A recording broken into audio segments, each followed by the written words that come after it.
8. állomáson a szuperjók itt menni. Majd utána visszajövünk. Mi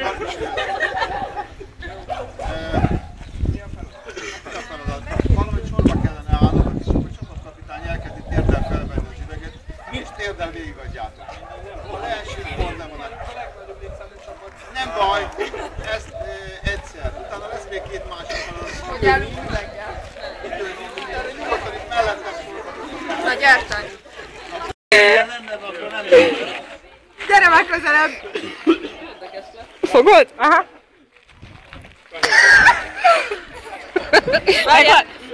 Meg! És akkor úgy elérik. Nem tudom, variálnak. Ugye? Csak semmi buzgás! Semmi melegedés!